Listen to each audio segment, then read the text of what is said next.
Hi guys, this is Justin with Duraclutch, and today we're going to do the install of our traction control system, or TCS kit, on the Polaris General machines. This fits all models from 2017 to 21. The 2016 models that don't have the rear locking differential, this kit does not fit. The kit is going to come with a few basic things. It's got the wiring harness here that we're going to run from that rear differential all the way up to the front, and then it's got two lighted switches that it's going to come with, as well as a new relay for the rear. So we've tipped that box, then we've taken out the driver's seat just to make a little bit more room, and then the first thing that we're going to do is to hook this new relay onto the back, and then to start the harness from the back to the front there. Okay, so this is the stock relay that comes with the General, and this is what we're going to be replacing. Plugs right into here. So we're going to unplug this, and then we're going to take out this stock one.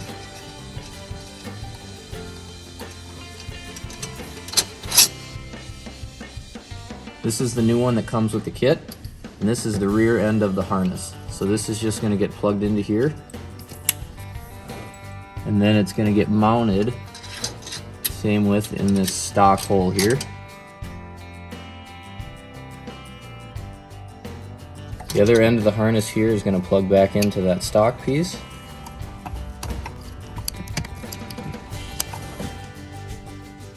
This relay that we unhooked has the plug end down here. We're going to take that off. And then this is the wire that comes on the new harness. This is what we're going to plug in. And then we're just going to leave that loose for now, and we'll zip tie that up at the end.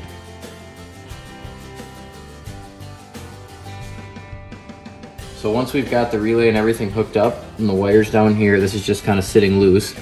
It's hard to see, but we've ran this wire and just kind of followed the ducting of the clutch, and then it actually goes all the way through, and there's two central tubes way in the middle of the machine that are vent tubes, and this wire is just going to run right through the middle of them, and that's what's going to get us up to the front end.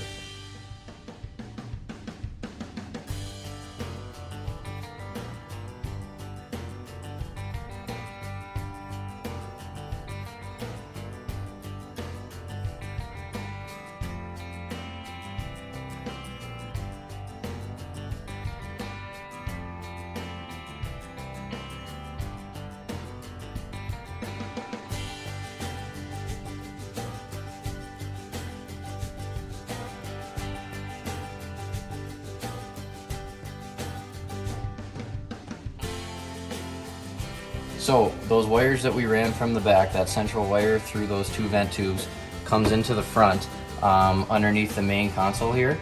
And so we've kind of pulled apart some of the inside panel. There's only a couple push darts you have to take out, and then this just kind of all snaps apart. And that's how we're going to get the harness through the middle of the machine and up towards the front.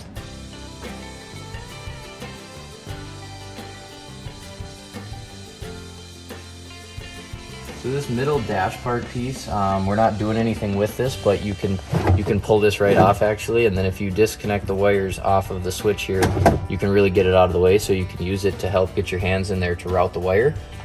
So we've ran it through down here inside the compartment, you can see, and then we've basically just gone up through the center of the dash, around the steering column, and it brings us right down to here. Okay, so this wire, now that we've got this coming down here, we're going to zip tie this later, but it's left loose for now. We've cut a hole in the dash here where our new rear diff lock switch is going to go, and it's a light up switch, but it's not one that you're going to use very often, so we're keeping it kind of down and out of the way. There will be a template that comes with the kit as well for the size that hole needs to be. So we're going to run the wire through here, and then we're going to grab the other end that we have that hooks up for the rear diff lock switch. We took this off earlier to make it easier to run this harness all the way through to the front. So then this just plugs in, and then your rear diff lock switch here, you're just going to line up the pins on the back, and this plugs right into there. Then this is going to get pushed back in,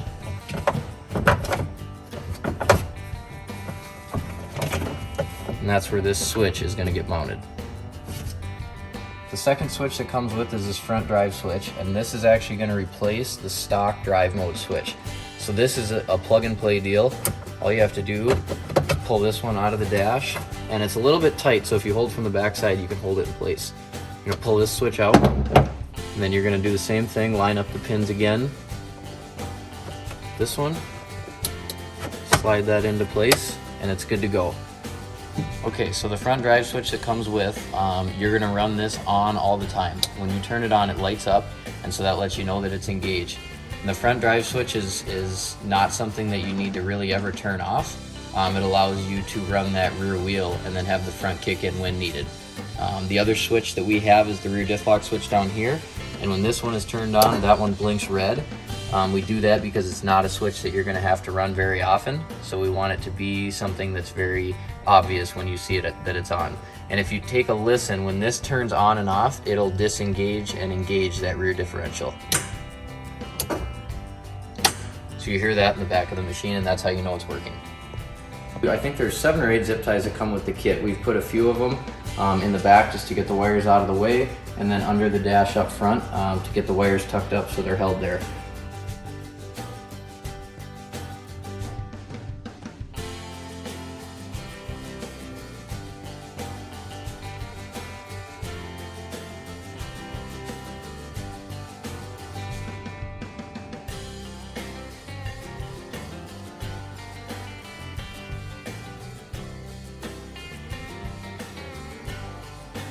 The last thing that comes with the kit is this decal here, and it's kind of just a safety decal that we like to include to explain kind of what it's for. There's more details in the instructions, but this is just telling you that the rear diff lock switch should normally be in the off position, and that it only needs to go on if you're trying to go over a log or going through mud or snow and having difficulty.